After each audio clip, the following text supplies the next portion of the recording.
Meus irmãos queridos, que alegria vê-los mais uma vez no espaço físico da Sociedade Espírita Paz, Amor e Luz, que este ano nos cede o seu espaço para que possamos realizar as etapas da 6ª edição do Plantão Doutrinário.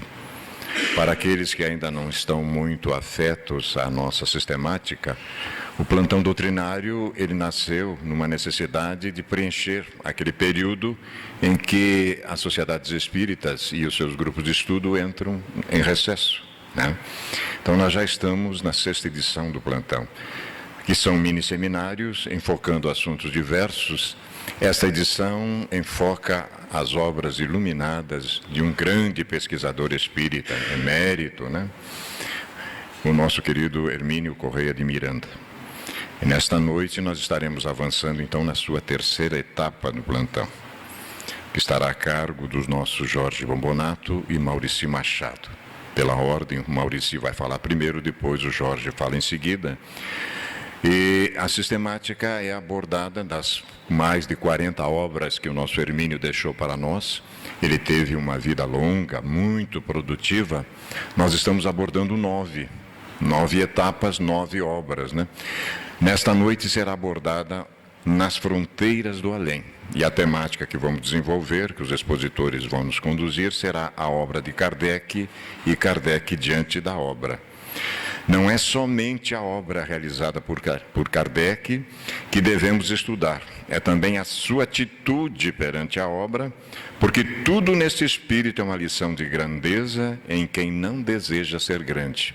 Os senhores vão ver, na condição dos nossos queridos companheiros, como isso é verdade, né?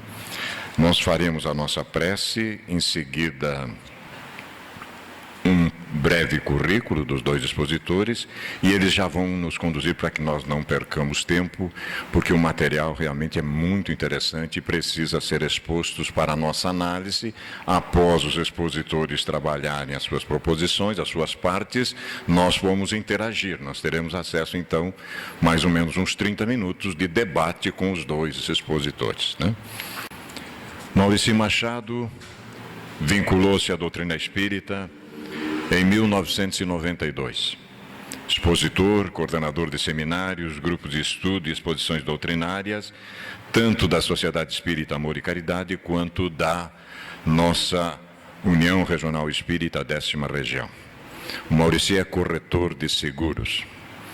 Almir Jorge Bombonato vinculou-se com a doutrina espírita em 1997. Expositor, coordenador de seminários, grupo de estudos e exposições doutrinárias, tanto também da nossa querida SEAC, quanto da União Regional Espírita 10ª Região. O nosso Jorge é empresário. Sem mais delongas, então, irá nos conduzir a partir de agora na primeira parte da proposição, o nosso Maurici Machado. E honrado, nós vamos ouvir. Boa noite, companheiros, companheiras. Que Jesus nos abençoe. É uma satisfação, é um prazer, uma honra conduzi-los em reflexão. Especialmente na noite de hoje, pois que nos foi dada a tarefa de trabalhar o homem que materializou a doutrina dos Espíritos. Kardec vem sendo já de muito tempo objeto de estudo da nossa parte. E com ele nós encontramos a orientação segura para as nossas provas, para as nossas expiações terrenas. Encontramos ali a figura augusta do grande pensador, do não reconhecido filósofo, daquele que foi incumbido pelo Espírito de Verdade para materializar a doutrina dos Espíritos. E quando o Vanin fez essa proposta para que nós pudéssemos desenvolver esse trabalho, nós ficamos imensamente gratos, porque estamos naquela imensa fileira de almas que tem na figura do codificador um mentor para os dias de sombras aqui na Terra. Nós vamos nos conduzir hoje seguindo a orientação do Hermínio Correia de Miranda. Ele desencarnou faz pouco tempo, 2013. Um grande trabalhador da seara espírita, um grande escritor, um grande cronista, um grande contador de causos. As suas obras são referendadas pela Federação Espírita Brasileira e particularmente contribuiu muito para a parte experimental da doutrina. Muitos foram os grupos de estudos que se conduziram com o Hermínio de Miranda. Essa obra, em particular, nós vamos ficar eu e o Jorge com o capítulo 1, e nós vamos dar uma acelerada, porque tem muita coisa aqui. Tem uma parte da introdução ali, da obra, no 1º capítulo, que o Hermínio ele vai falar da figura do codificador. E nós vamos nos abster do comentário que o Hermínio fez, porque ele está inserido na segunda parte da nossa exposição. E aí nós vamos trazer, e a gente teve cuidado, porque nós sabíamos que estaríamos diante de uma plateia, na maioria de frequentadores e estudiosos, aprendizes da doutrina espírita, nós não quisemos ser repetitivos, então nós tivemos o cuidado de mergulhar nas obras. Como o objetivo nosso não é falar da obra, e sim do codificador, nós tivemos que selecionar alguns textos que estão exarados na Revista Espírita, que estão exarados no Evangelho, que estão exarados na Gênese e em obras póstumas. O objetivo do Hermínio era exatamente nos dar uma diretriz de quem é essa figura, quem foi esse homem. E o Hermínio, ele se serviu, e nós vamos pegar a condução do fio do pensamento dele, porque ele se serviu de uma conversa que ele teve no grupo mediúnico dele, onde o benfeitor espiritual do grupo vai falar sobre o papel de certos espíritos na história. Porque muitas vezes nós não conseguimos fazer as conexões e não conseguimos fazer os pontos de contato da doutrina espírita com aquilo que foi revelado. Para o estudioso mais atento, para aquele que realmente se dedica às pesquisas, nós vamos conseguir fazer esses contatos. E o Hermínio facilitou muito, porque esse espírito, ele trouxe ali, na íntegra, aquilo que o espírito denominou como sendo espíritos ordenadores, falando, obviamente, da personalidade de Allan Kardec. E o espírito falou e o Hermínio registrou. São os que vêm incumbidos de colocar em linguagem humana, acessível às grandes ideias. Existe uma preocupação para aquilo que vai ser revelado, para que seja feito de uma forma que as nossas inteligências, para que os nossos espíritos venham a compreender, a entender, agora, finalmente, na integralidade. Pois que não é mais necessário nos falarem mais por parábolas. Então, os espíritos eles têm a preocupação de serem concisos, de serem precisos. É como que se estivesse sendo enviado para nós, os espíritas, aquilo que está exarado em o Evangelho, o Espírito de Verdade vai falar como um supremo apelo. É para que as nossas almas realmente elas fiquem chocadas com as informações e para que nós pudéssemos então sentir a profundidade e também a seriedade da proposta dos benfeitores espirituais para nós, os espíritas de todos os tempos. Então, esses espíritos, eles vêm com essas possibilidades. Sem eles, vai falar o benfeitor, muito do que se descobre, se pensa e se realiza, ficaria perdido no caos e na ausência de perspectiva e na ausência de hierarquia.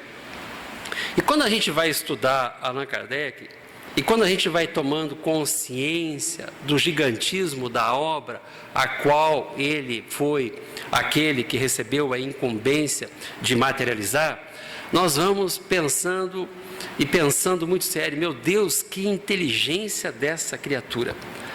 a capacidade de ordenamento, o poder de síntese, a lucidez, o extremo bom senso, quando ele pega aquelas informações esparsas, aparentemente desencontradas, reveladas nas mais diversas comunicações, e ele consegue dar um ordenamento de tal forma que fica à nossa disposição, de uma forma pedagógica, de uma forma metódica, que mesmo nós, aqueles que somos os retardatários na evolução, os espíritos ainda muito imperfeitos, nós conseguimos finalmente assimilar a proposta da divindade para as nossas vidas. Então esses espíritos, eles vêm com essa responsabilidade.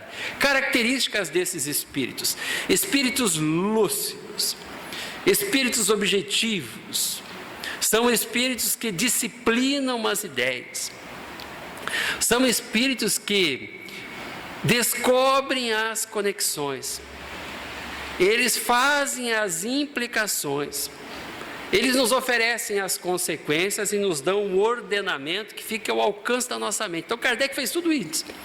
Por isso nós estamos trazendo o texto aqui do Hermínio Corrêa de Miranda, porque ele não poderia sintetizar mais e melhor, de uma forma sucinta, tudo aquilo que Kardec fez.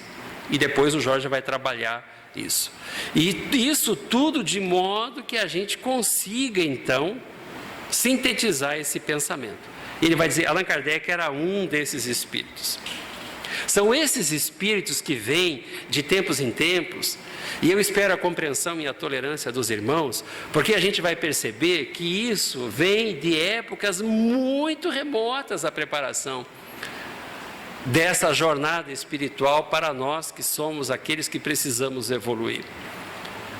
São de séculos antes do Cristo. Vem lá da época de Elias, 900 anos antes da mensagem augusta do nosso Senhor Jesus aqui na Terra.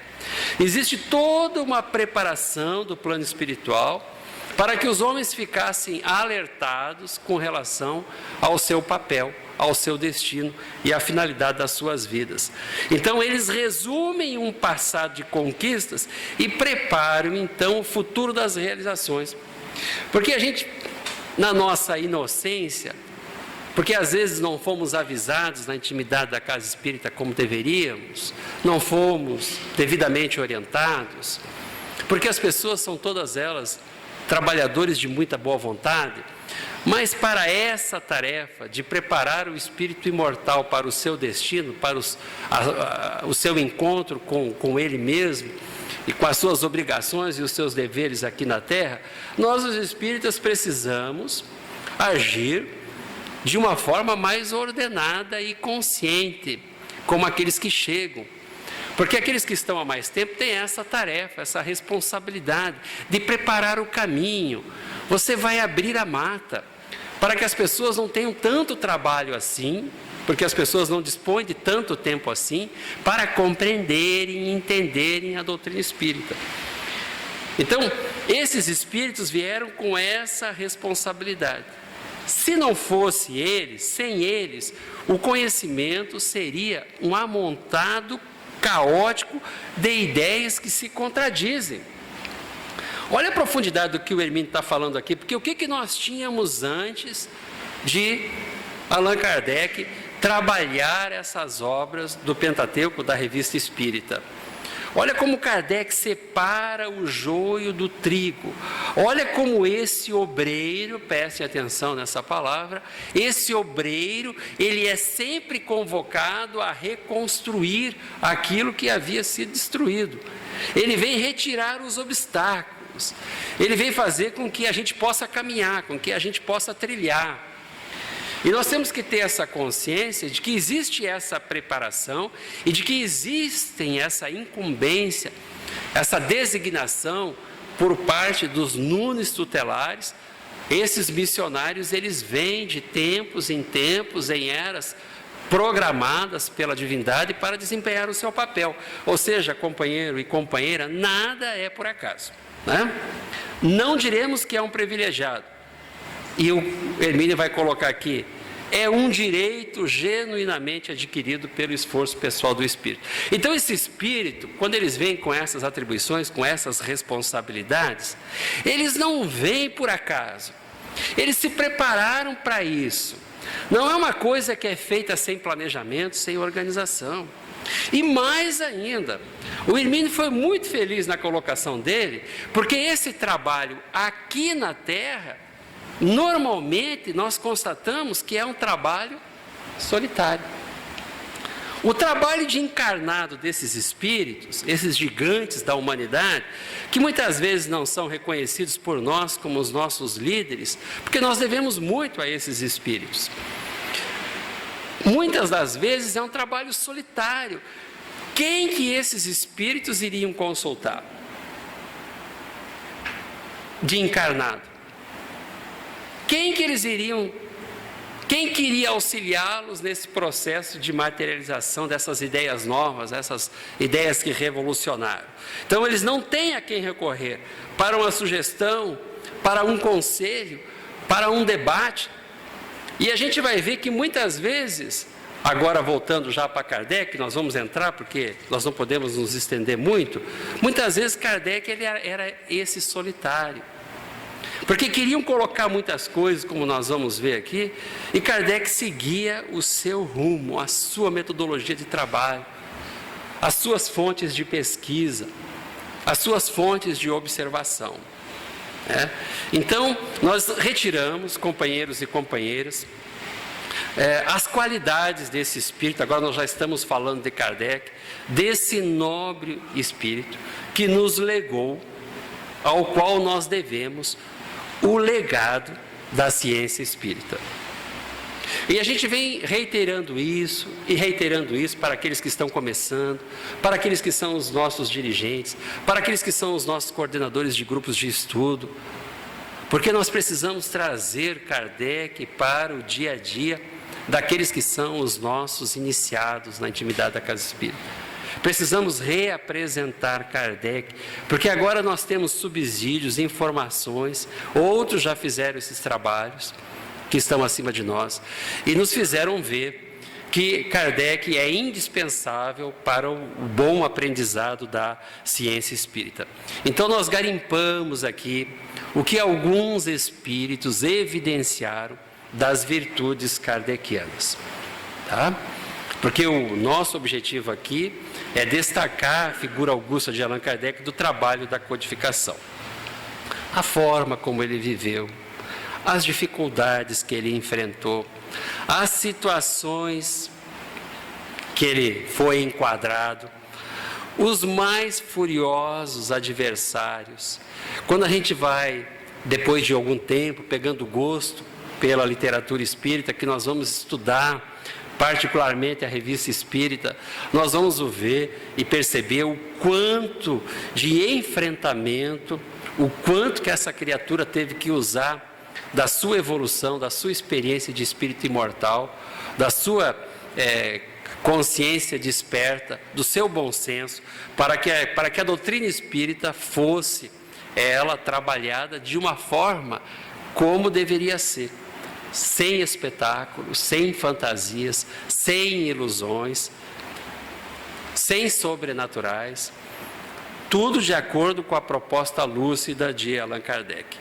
Então nós vamos trabalhar aqui alguns daqueles que foram as apresentações, porque eu quero sair daquilo que é normal, daquilo que é trivial. Eu não quero nem trabalhar o nascimento de Kardec, o nascimento do Hippolyte Léon Denisard Rival. Não, vamos trabalhar quando Kardec nasceu, a partir dali um pouquinho antes, no máximo 1855, que Kardec nasceu ali em 1857, com a publicação do Livro dos Espíritos. Nós não vamos voltar, porque essa é muito conhecida. Qual que é o nosso objetivo? É despertar naqueles que caridosamente nos ouvem o interesse por essa personalidade.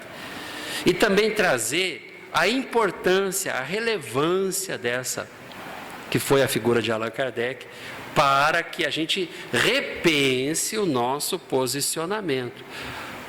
para que a gente definitivamente aceite Kardec como o grande revelador. E para que ele seja definitivamente objeto de estudo, objeto de análise agora mais séria e mais comprometida nossa. O que nós percebemos aqui, companheiros? Que aqueles que conviveram com a intimidade de Kardec, nós estamos trazendo aqui aqueles que usufruíram da companhia do Mestre, aqueles que ombrearam com ele na Sociedade Parisiense de Estudos Espíritas, aqueles que no dia a dia conviveram com o seu esforço, com o seu notório saber, todos eles são unânimes em classificar Kardec como sendo, para eles, um mestre, no estrito mais profundo que essa palavra pode conceber e conceituar. Vocês vão ver pelas declarações dessas pessoas que eram pessoas cultas. E a gente vai perceber aqui que não era um mestre comum. Muitos deles se referiam a Kardec como sendo o venerável mestre, o mestre venerado, o mestre amado. Porque a gente não vê isso, porque apresento para a gente hoje, nessas obras que são ainda nos dias atuais, as imagens daquele Kardec mais sério, mais sisudo. E a gente vai perceber aqui, através da narrativa, que Kardec gozava não só da confiança, do respeito, da admiração, mas Kardec era tido por aquelas criaturas como um homem de bem, na pura acepção da palavra, que está lá descrito no Evangelho. O mestre vai falar ao senhor Levente. Ele era vice-presidente da Sociedade Parisiense de Estudos Espíritas. O mestre possuía uma fisionomia, ao mesmo tempo, benevolente e austero, no sentido de seriedade. Um tato perfeito, uma justeza de apreciação, uma lógica superior, incomparável, que nos parecia inspirada. Uma lógica incomparável que nos parecia inspirada. Era uma coisa que parecia que não era dele, de tão perfeito que era os atributos que ele usava nessas definições das suas virtudes. Ele estava tão à frente daqueles homens que o acompanhavam, que a gente vai ver que Kardec pertencia a várias sociedades do conhecimento humano à época. Paris era a cidade das luzes, ali o centro do conhecimento. Ali tudo era discutido, né? Continua. Ninguém saberia melhor do que eu, porque ele vivenciou isso, né? Reconhecer as raras qualidades de Allan Kardec e render-lhe justiça. Muitas vezes, em minhas longas viagens, eu vi o quanto que Kardec era amado, estimado e compreendido por todos os espíritas. E eu fiquei pensando, meu Deus, se esse homem fizesse as viagens pelo interior dos nossos estados, se esse homem viesse hoje ao nosso movimento, será que ele iria encontrar na intimidade dos nossos corações?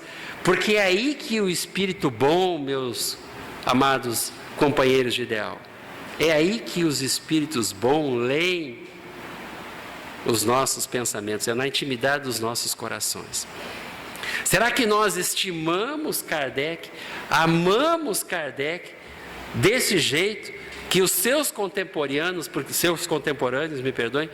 porque conviveram com ele? Será que essas são as emoções que nós temos por aquele que é, para muitos, o criador da doutrina dos Espíritos? Será que é isso que nos anima? Será que esse é o sentimento que exteriorizamos quando, na intimidade dos nossos pensamentos, pensamos em Allan Kardec? Todos desejavam conhecê-lo pessoalmente, a fim de lhe agradecer por ele lhes ter dado a luz através das suas obras. A luz através das suas obras. E nós conseguimos identificar essa luz quando estudamos as obras, que o Jorge vai trabalhar daqui a pouco. Será que nós, fazendo uma pergunta bem sincera para nós mesmos, lendo a obra kardeciana, o que ele escreveu, da pena dele, daquilo que ele deixou registrado, nós conseguimos ver o tamanho da luminosidade desse espírito? Ou ainda não? Ou ainda não? E lhes testemunhar sua gratidão e seu inteiro devotamento. Todos lhe proclamam o gênio e o reconhecem como o mais profundo dos filósofos modernos. Meu amigo Jorge, nós temos que resgatar isso, porque nós perdemos isso. No nosso movimento espírita, reconhecemos Kardec como o mais profundo dos filósofos modernos. Porque não foi ele que deu as respostas, mas ele ordenou tudo isso, foi ele que fez as célebres perguntas, foi ele que fez as contestações, foi ele que fez as objeções, foi ele que fez as refutações, foi ele que materializou a doutrina espírita e nos entregou ela pronta, como nós temos hoje nas obras espíritas. Reconhecemos nessa augusta personalidade, que de longo tempo nos acompanha, o filósofo moderno, o profundo filósofo moderno, nos anais da humanidade de Kardec não consta. E será que nós, os seus adeptos, nós que somos os grandes beneficiados do seu legado, estamos apresentando Kardec para o mundo e na intimidade da casa espírita, como essas criaturas o fizeram à sua época? Será? Porque ele influenciou de tamanha forma essas criaturas, que eles materializavam esses pensamentos. Todos lhe proclamam o gênio e o reconhecem como o mais profundo dos filósofos modernos. Agora é o Delane que fala aqui. Todos lhe proclamam o gênio. Era unânime esse pensamento. Agora ele vai fazer uma pergunta, porque o Alexandre Delane, ele é pai do Gabriel Delane. E ele era amigo de Kardec. Contudo, estarão em condições de apreciar em sua vida privada, isto é, em suas ações? Ele faz uma pergunta e ele mesmo responde. Aí ele vai começar a definir o mestre. Gente, se a gente puder desencarnar desse jeito aqui, se nós pudermos uns aos outros nos vermos dessa forma, nós faremos nessa encarnação a grande revolução nas nossas vidas. Se nós conseguíssemos ver uns nos outros como o Alexandre Delane via o senhor Allan Kardec. Ele vai falar assim: puderam avaliar a bondade do seu coração.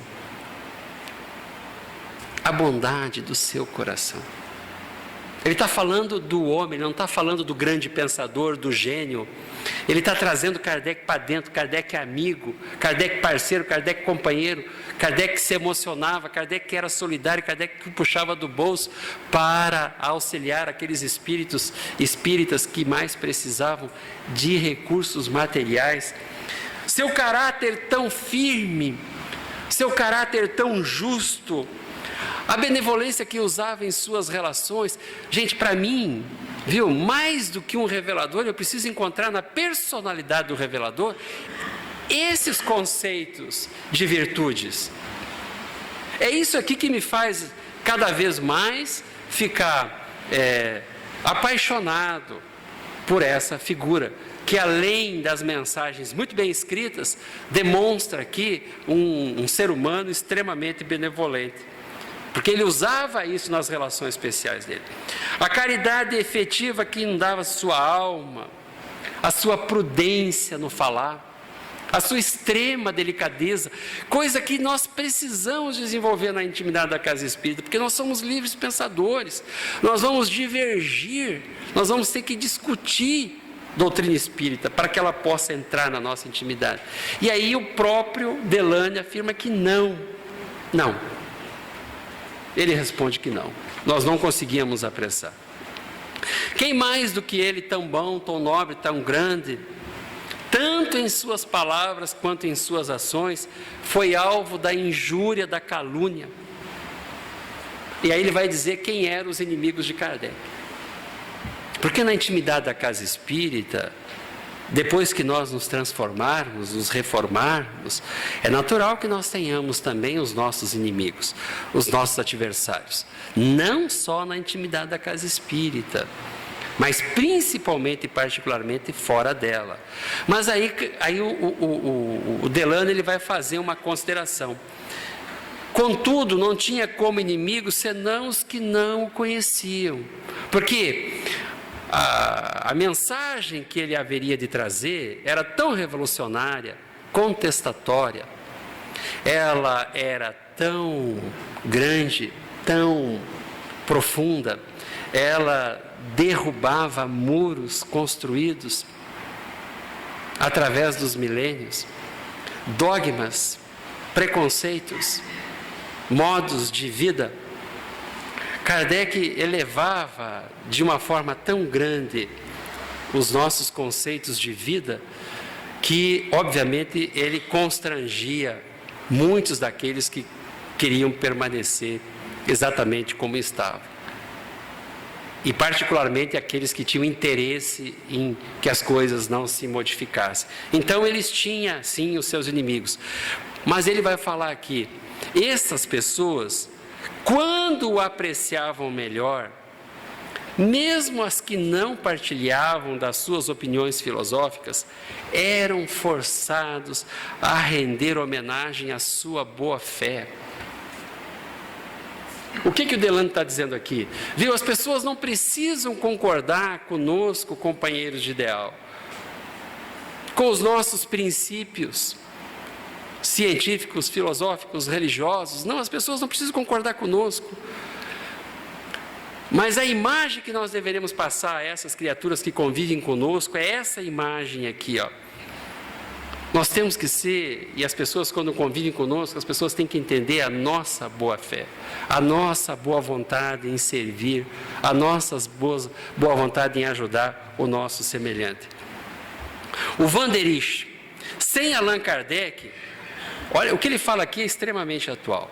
A maior parte de nós estaria no caos, sem poder dar corpo às nossas ideias sobre a vida futura. O que nós tínhamos antes que esse Espírito se entregou, consagrou a sua vida ao Espírito de verdade, a terceira revelação? O que nós tínhamos? Que ideia fazíamos da vida futura? A inexatidão, o engodo, a mentira, as ilusões, uma quase loucura que nós vivíamos, porque nós não tínhamos as informações que nos habilitassem a ver em Deus, o Deus bom, o Deus magnânimo, o Deus grande, que na assertiva do Espírito de verdade, esse Deus bom que faz com que germinem as plantas e se levantem as ondas, o Deus bom. Nós não tínhamos essa conceituação, essas possibilidades que Allan Kardec nos trouxe. Então ele deu corpo às nossas ideias. A memória de Allan Kardec, como a de todos os grandes reformadores, perpetuar-se-á na posteridade. Aqui ele vai trazer uma informação a respeito de uma das encarnações de Allan Kardec. A semelhança do que ocorreu durante o 50º aniversário de Jan Hus, eles tinham essas informações, e eles têm outras informações que nós vamos passar hoje. Eles tinham informações que nós hoje, no nosso movimento espírita, ficamos assim, meio preocupados em revelar, em informar as criaturas. Mas nós temos que fazer isso, porque está lá, nas obras básicas, essas revelações, e para que a gente possa ampliar as nossas percepções, rever os nossos conceitos e até a nossa postura na intimidade da casa espírita, é urgente que nós tenhamos consciência dessas informações, da grandeza desse Espírito. Dia virá em que a grande individualidade do Mestre, verá multidões se levantarem novamente em seu nome. Desta vez, seu triunfo será maior. Dessa vez, seu triunfo será mais universal. Nós estamos fazendo isso aqui. Nós estamos homenageando a personalidade do codificador. Aonde ele estiver, através da ciência espírita, os nossos pensamentos se endereçarão hoje a Kardec. Aonde ele estiver, através do fluido cósmico universal, através das nossas vibrações de amorosidade, de profunda gratidão. Porque aonde estaríamos se não fosse esse homem? Fazendo o quê? Que conceitos de vida? Seja bendito entre todos, mestre e amigo, pelo bem que fizestes e ainda fazes todos os dias. Posso o Espiritismo, de quem fostes o corajoso e douto iniciador, cobrir em breve a superfície da terra inteira, e o vosso nome seja gravado no panteão entre daqueles que são os benfeitores da humanidade. Essas pessoas, elas se sentiam tão agradecidas às orientações seguras de Allan Kardec. Eles conseguiram fazer uma revolução tão grande nas suas vidas, que a expectativa que eles tinham, o que eles podiam conceber, é que nós, os espíritas dos séculos vindouros, também iríamos reconhecer na figura augusta do Mestre esse benfeitor da humanidade, e fazer com que outras criaturas também iniciassem, reformassem as suas vidas, seguidas pelas orientações seguras de Kardec. Qual Cristóvão Colombo vai falar ao Desliens? Pelo estudo do mundo material visível que tinha sob seus olhos, ele adivinhara a existência de um mundo espiritual invisível. Porque o que os outros viam, ele foi muito mais além. E ele devassa o invisível, assim como fez o Colombo nas Américas, descobrindo um mundo novo. Kardec nos revelou o mundo dos espíritos, o mundo imaterial, que nós convivíamos com eles, ombreávamos com eles, sofríamos as ações dele, e até hoje sofremos, e nós nem imaginávamos o que existia à nossa volta. Então ele foi aquele que viu muito além, o descobridor. Cabia a Allan Kardec vulgarizar. Esse espírito aqui, o Desliens, ele foi muito inteligente na conceituação, nas atribuições de Kardec. Vulgarizar. Por quê, meus irmãos? Porque isso era do conhecimento de um grupo pequeno de seleto de pessoas, os grandes iniciados das doutrinas secretas. Isso a um pequeno grupo de pessoas em lugares circunscritos da terra, em todos os tempos, as pessoas sabiam dessas informações vulgarizadas por Kardec. Depois que ele colocou isso aqui, as mulheres tiveram acesso a essa informação, as crianças, os velhos, todas as latitudes, em todas as longitudes. Esse conhecimento que estava sob a mesa, velado, nos templos secretos, ele foi trazido a lume, e Kardec nos apresentou a nossa imortalidade, o nosso destino, a nossa herança espiritual, que nós ainda não conseguimos entender direito, porque nós estaríamos mendigando na intimidade das casas espíritas se tivéssemos esses conceitos interiorizados. Então, além de vulgarizar, condensar, porque ele teve que fazer o que o Cristo fez, numa proporção menor. Jesus, espírito puro; Kardec, espírito bom. E ele pegou aquilo que estava esparso, ele enfeixou. Ele enfeixou de uma forma que deu coordenação, e aí ele popularizou as leis que governam o mundo espiritual e os meios de nós entrarmos em relação com esses seres que habitam o mundo espiritual. Por isso que Allan Kardec fez o que ninguém fizera.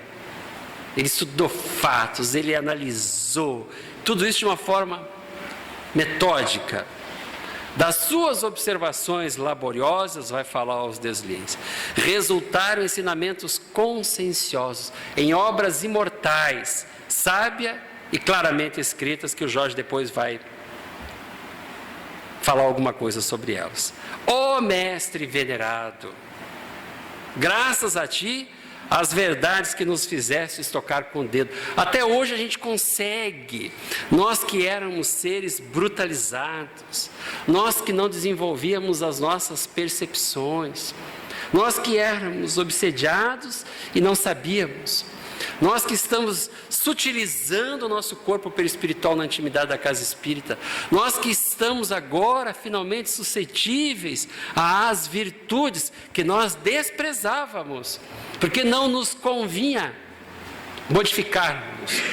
Agora não, nós somos aqueles que humildemente vamos à intimidade da casa espírita e nos instruímos uns aos outros na grande ciência do infinito. E quais obreiros da vida eterna vamos construindo os nossos castelos e cavando masmorras aos nossos vícios, fazendo com que o nosso espírito desperte, tome consciência daquilo que temos que fazer aqui na terra, das obrigações, dos deveres que temos uns para com os outros. A lei divina passa a ter significação especial para as nossas vidas. E a lei e essa consciência há de nos conduzir a atos de amorosidade que ainda temos dificuldades de fazer. Com sua lógica rigorosa, simples, era impressionante, ao alcance de todos, esse grande pensador não quis se dirigir a alguns eruditos, porque ele podia ficar lá só com o centro intelectual de Paris, onde os príncipes iam ao buscavam o seu contato. Na Sociedade Parisiense de Estudos Espíritas, quando a gente vai ler a Revista Espírita, nobres buscavam Kardec, grandes pensadores buscavam Kardec, se comunicavam por correspondência com Kardec. Ele a todos atendia. E ele falava que um dos milagres que a doutrina espírita fazia era isso, onde o príncipe e o operário sentavam na mesma sala, se reconheciam como irmãos, e um apertava a mão do outro, e ele falava: eis o milagre que a doutrina espírita pode fazer, e que nós precisamos fazer, porque hoje, quando olhamos para um operário, nós ficamos pensando assim: ó meu Deus, quando terei humildade suficiente para requisitar uma encarnação subalterna de humilhações, para resgatar os meus pesados débitos? Por enquanto eu quero ser o doutor, o expositor, o expoente. Não, eu não quero ser aquele que é auxiliado. Nós somos assim. Esse homem, como é suave aos olhos analisar os traços do Consolador, do Revelador. A gente tem essa coisa, quando a gente olha, quando a gente está lendo ali, a gente vê isso, a beleza do pensamento kardeciano, a gente consegue ver esses espíritos vindo. A gente está conseguindo ver isso. A hora que a gente vê isso, meus irmãos, aí nós vamos fazer o que a maioria desses espíritos fazem. Todos os nossos mentores, dos nossos médiuns da modernidade, todos eles referenciando Kardec. Todos eles reconhecendo na hierarquia dos espíritos Kardec como sendo um espírito superior, um bom espírito. Todos eles trazendo um profundo respeito, e a gente vê isso na Joana, a gente vê isso no Emanuel, a gente vê isso no Bezerra de Menezes, a gente vê isso no Hermínio Corrêa de Miranda, a gente vê isso em todos eles. Por que nós não fazemos isso na intimidade da casa espírita? Né? Aí, eu tenho quantos minutos, Vani? 5 minutinhos? Meu Deus do céu. Pelo Espiritismo, uns foram arrancados da dúvida e da incredulidade.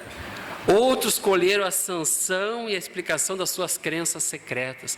Porque nós já tínhamos essa coisa em germe dentro de nós. Né? Nós já tínhamos essa coisa.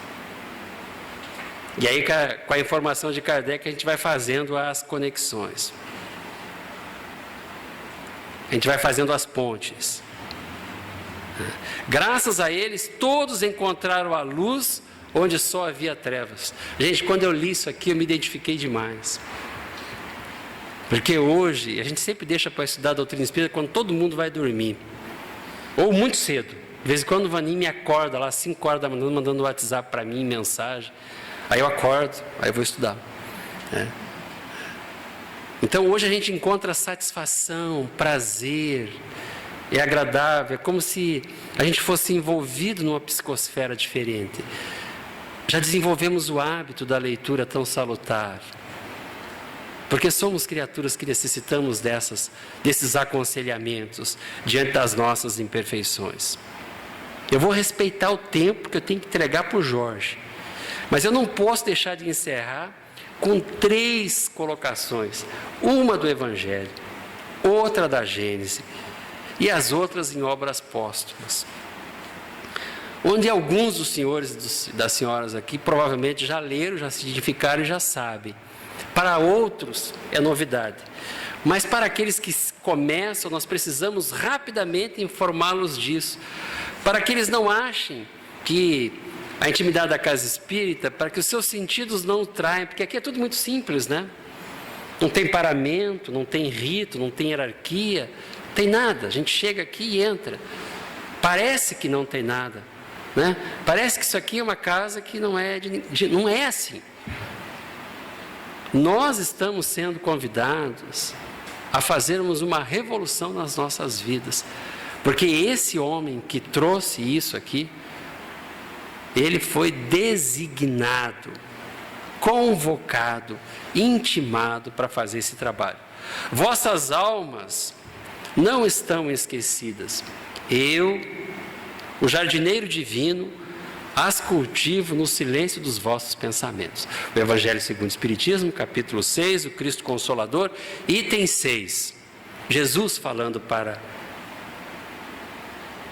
nós, os espíritas. Que quem assina lá é o Espírito de Verdade. Mas o Espírito de Verdade é Jesus. As pessoas demoram para falar isso para quem está chegando na casa espírita. Gente, o Espírito de Verdade é Jesus. Ele falou isso aqui. Eu, o jardineiro divino, cultivo as vossas almas. Estou convosco. E aí ele vai identificar Kardec. E meu apóstolo vos instrui. O meu apóstolo vos instrui. E o apóstolo é o missionário exemplar. Porque Jesus podia pegar muitos. Tinha uma pleiade de espíritos lá. Todos estavam lá. Todos os grandes pensadores, todos os pais da igreja, todos os santos da igreja, estavam todos lá. Veio para a terra Kardec. O meu apóstolo vos instrui. Ele vai falar para a gente modelar a nossa argila. Lá na Gênese, sob o nome de Consolador e de Espírito da Verdade, Jesus anunciou a vinda daquele que haveria de ensinar todas as coisas. Lembraram o que ele dissera, não era ele, era uma doutrina. Logo, ensinar todas as coisas é porque ele não disse tudo. Lembraram o que ele havia dito é porque obviamente havia sido esquecido. Como também seria desvirtuado o que por ele fora dito. O Espírito de Verdade está lá na Gênesis, a gente lê isso aqui e não dá bola. Agora vocês tirem as conclusões que vocês acharem que convém. Mas eu peço para vocês, vão lá na Gênesis, no capítulo 17, item 37. Está lá na Gênesis. O Espírito de Verdade viria tudo lembrar e, vírgula, juntamente com Elias, vírgula, restabelecer todas as coisas. Quando nós falamos que esse obreiro que reconstrói, nós vamos encontrar a figura de Elias 900 anos antes, 9 séculos antes. Jesus, o profeta, chamando para si as responsabilidades e apresentando o Deus único. Depois, esse mesmo Espírito, esse obreiro que reconstrói o que foi demolido, porque há 900 anos atrás estavam demolindo, aí ele vem como João Batista. E 18 séculos depois, o Espírito de verdade vai dizer em A Gênese que ele juntamente com Elias, reestabeleceriam todas as coisas. Na Gênese, meu guia espiritual, pela senhorita Baldin, pela senhora Baldin, desculpe, em 11/12/55, meu espírito protetor, pela primeira vez, o Espírito de verdade é apresentado como o guia espiritual de Allan Kardec. 11/12/1855. Está lá na Gênesis, é só procurar lá. Está lá, meu espírito protetor, Espírito de verdade. No dia 25/3, o Espírito de verdade vai dizer que ele viria reconstruir o que havia sido demolido. A responsabilidade era dele. A cesta girou, o Vaninho acabou de lembrar ali, a cesta girou e pá, caiu para ele. É com você. E no dia 9/4/1856, agora a senhorita Baldin, ele vai falar uma coisa muito importante que deveria causar para nós um certo conforto, porque a gente não acredita nessas coisas. Porque Kardec tinha levado vários golpes financeiros. A Amélie estava até preocupada já. Né? E ele fez essa pergunta, porque ele sabia que aquela obra ia tomar muito tempo dele. E o Espírito de verdade fala assim para ele: não te ajudar a viver seria não te amar. Dando-nos uma lição de que se nós servirmos a Jesus, ao bem aqui na terra, viu, não nos ajudar seria não nos amar. Os bons espíritos vão nos ajudar, vão nos secundar nos nossos esforços. Então, companheiros, a nossa intenção é preparar o terreno para que o Jorge possa então falar das obras. Nós estamos falando do homem, dessa personalidade que nós deveremos estudar para entendê-la melhor, compreendê-la melhor. O meu desejo sincero, eu vejo aqui alguns daqueles que estudam comigo lá na nossa casa espírita, aqueles que começam, que eu gosto de trabalhar com os começantes, para apresentar a doutrina espírita dessa forma, sem misticismos, grande, profunda, lógica, a bondade de Deus aqui na terra a serviço do homem, através dessa grande obra, esse grande legado kardeciano. Então, agradeço muito ao plantão doutrinário, que me concedeu a possibilidade de reflexionar, a paciência e a tolerância dos irmãos, e agora o Jorge nos conduzirá. Muito obrigado. Muito boa noite, senhoras, senhores, meus caros amigos, meus irmãos de Ideal Espírita. É mais uma vez uma grande alegria retornar a esta casa, no plantão doutrinário, poder participar desta noite maravilhosa, desse evento que estamos produzindo esta noite. Gratos à 10ª URE, principalmente à pessoa do Vanin, por nos ter dado essa oportunidade de trabalho, que vamos procurar fazer o possível para que a gente chegue ao final da nossa conversa, deduzindo que valeu a pena a gente estar aqui. É muito importante a introdução e o trabalho desenvolvido pelo Maurici em relação à figura do mestre. Porque, como nós sabemos, a obra jamais está muito distanciada de quem a criou. A obra de Kardec é algo maravilhoso, que nós, que a estudamos algumas vezes, algumas das suas obras, alguns livros, como o Livro dos Espíritos, por exemplo, já passamos algumas 3 ou 4 vezes com turmas diferentes.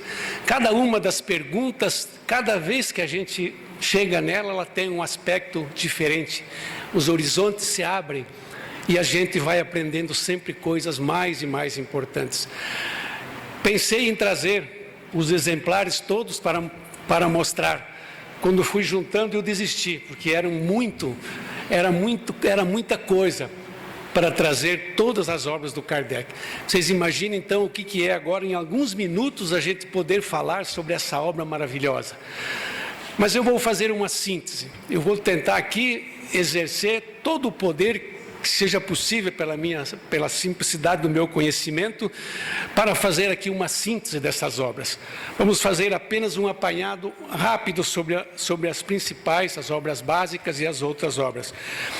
Falando sobre Hermínio Correia de Miranda, ele nos disse que sempre haverá muito que aprender com a obra de Allan Kardec. Não apenas aqueles que iniciam o estudo da doutrina, mas também aqueles que dela já têm conhecimento profundo. A doutrina está exposta às rudes confrontações, ele diz, por todos os seus 3 flancos, ao mesmo tempo, o filosófico, o científico e o religioso. Nós sabemos que os filósofos não aceitam a doutrina como uma filosofia. Os cientistas não a reconhecem como ciência. E as religiões não a reconhecem como religião.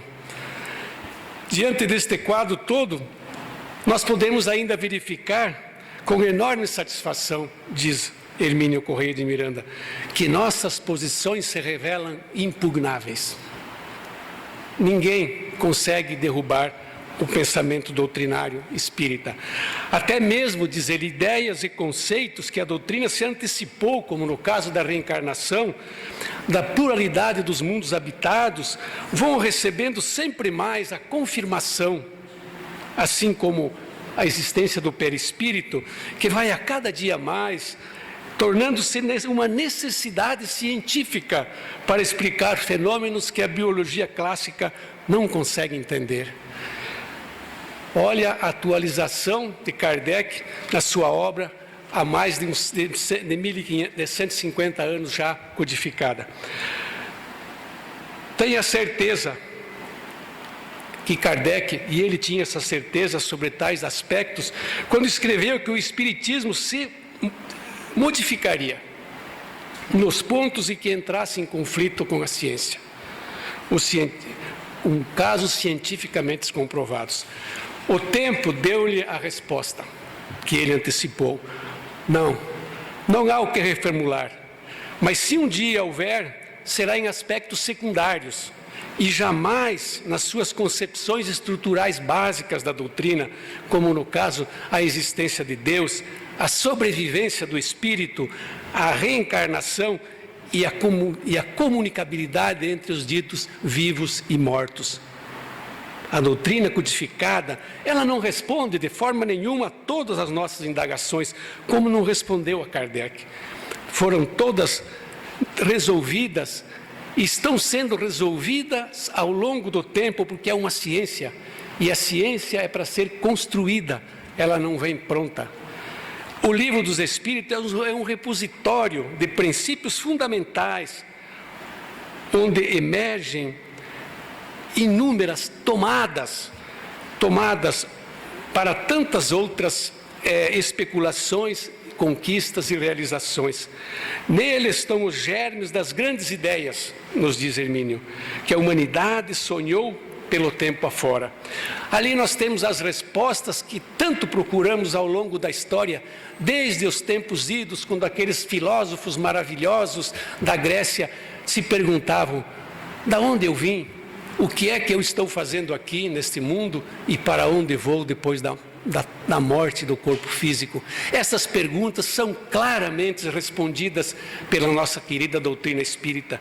Basta que nós tenhamos vontade de procurá-la. Foi tudo meticulosamente planejado, como falou Maurici, por essa figura fantástica que era Allan Kardec. Foi planejado, escrupulosamente executado.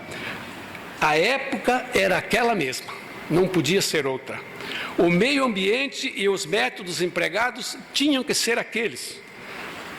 Para a carne vieram espíritos incumbidos das tarefas iniciais e das que se seguiram. Temos, primeiramente, aqueles que convencionamos chamar de obras básicas. Nós fazemos uma ideia quando falamos de Kardec e quando surgiu aquela célebre questão se Kardec era o formulador da doutrina, que ele nunca aceitou isso pela sua humildade. A ideia que nós fazíamos é que essa reunião desses espíritos superiores, no momento em que era determinado para que a doutrina viesse a lume, nessa reunião espiritual se perguntaram: quem de nós estará no plano físico? Quem irá reencarnar? Qual desses espíritos superiores iria reencarnar? E Kardec foi o escolhido. Então ele era um entre outros espíritos superiores que participaram da codificação. Ele também, sem dúvida, é o codificador E o promotor é quem fez todo esse trabalho, porque pegava dezenas e dezenas de escritos e perguntas que vinham de todas as partes do mundo, para então tirar as conclusões lógicas e claras para depois publicar nas suas obras. As obras básicas, meus amigos, elas contêm os princípios e os preceitos e diretrizes do Espiritismo, avaliadas de forma racional a partir da contribuição desses espíritos superiores. O conjunto da obra é a base fundamental para o estudo, a compreensão e a prática da doutrina espírita, sendo considerada essencial para todos aqueles que desejam conhecer a essência do Espiritismo. No Livro dos Espíritos, Kardec nos diz que o Espiritismo ensina aos homens a grande solidariedade que os há de reunir como irmãos. Dentro desse pequeno preâmbulo, eu vou nominar essas obras básicas, consideradas obras básicas primeiramente. O Livro dos Espíritos é a obra basilar. É onde nasce, é onde nós consideramos o nascimento da doutrina espírita. Isso se deu em 18 de abril de 1857, quando Kardec traz ao mundo a primeira edição do Livro dos Espíritos, ainda na época com 501 perguntas, no dia 18 de abril de 1857. E depois a obra é revista e em 1860 essa nossa versão definitiva que conhecemos, com 1019 questões, mais ou menos fazendo 1200 com as subquestões que vêm a seguir. No formato de perguntas e respostas. Se nós analisarmos as perguntas, nós já vimos o tamanho da genialidade deste espírito, porque as suas perguntas são formuladas de uma forma impressionante. Às vezes nos atemos mais, às vezes, à própria pergunta do que a resposta, porque já está praticamente embutido a resposta que a gente iria ter. As perguntas, então, aí então nesse livro nós temos os princípios da doutrina espírita e vamos ter a imortalidade da alma, a natureza dos espíritos e suas relações com os homens, as leis morais, a vida presente, a vida futura e o porvir da humanidade. Esses 4 capítulos que depois se desenvolvem em livros, nós vamos encontrar no primeiro as causas primárias, que são 4 capítulos com 75 questões. No segundo, o mundo espírita ou o mundo dos espíritos, que são 71 capítulos com 538 questões. Na terceira parte, as leis morais, 12 capítulos, 306 questões. E na quarta, as esperanças e consolações, com 2 capítulos e 99 questões, mais a conclusão. Vejam, senhores, tudo na obra de Kardec se liga. Todos os seus trabalhos vão aparecer na Revista Espírita, vão aparecendo sempre, e em cada uma das obras é uma sequência natural. Nós podemos ter uma ideia aqui, então, a segunda parte, o mundo espírita, no capítulo de 6 a 11, vão depois dar base para a construção do Livro dos Médiuns, que é a segunda obra. A parte terceira das leis morais, no capítulo 1 ao 12, vai trazer a base para a construção do Evangelho segundo o Espiritismo.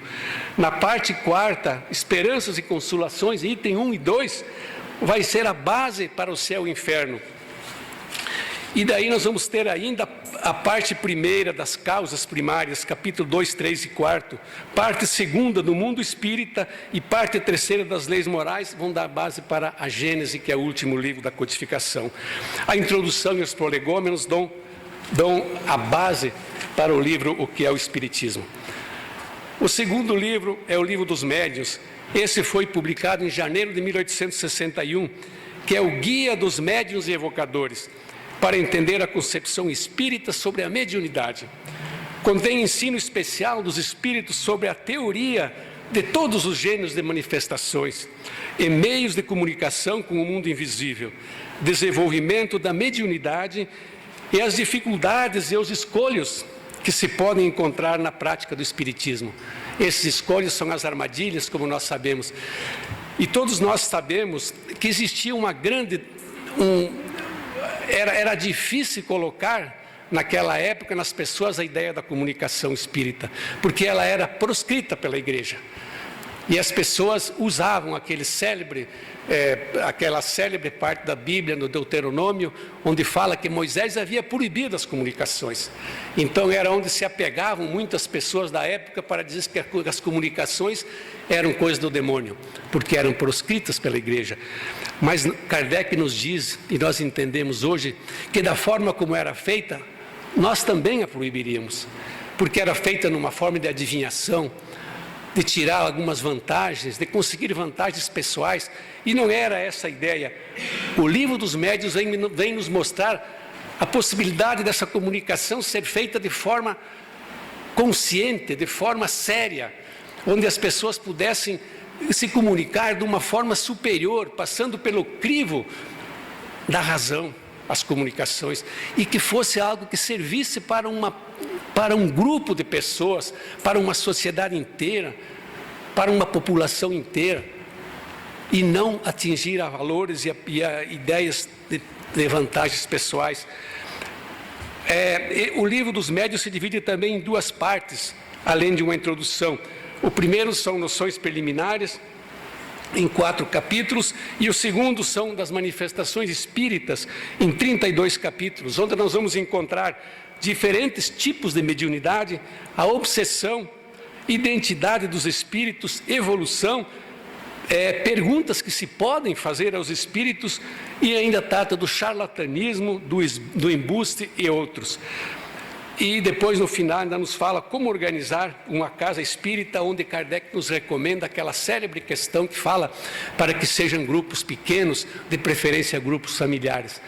Essa observação de Kardec gerou, às vezes, alguns problemas, quando temos casas muito grandes hoje, casas espíritas. Mas o que ele quis dizer é que os grupos espíritas, os grupos que tratam da mediunidade, era melhor que fossem pequenos, porque há aí uma comunhão de pensamento entre as pessoas, há uma identidade muito mais fácil e uma comunicação onde as pessoas conseguem, de uma forma mais fácil, se comunicar e transmitir um mesmo tipo de energia. Então ele nos fala que esses grupos deveriam ser pequenos para que as comunicações se dessem de uma forma mais coerente. Depois veio o Evangelho segundo o Espiritismo, no dia 18 de abril, aliás, em abril de 1864. E ele sai a primeira vez como imitação do Evangelho. E esse é um caso curioso, porque ninguém sabia que Kardec iria escrever esse livro.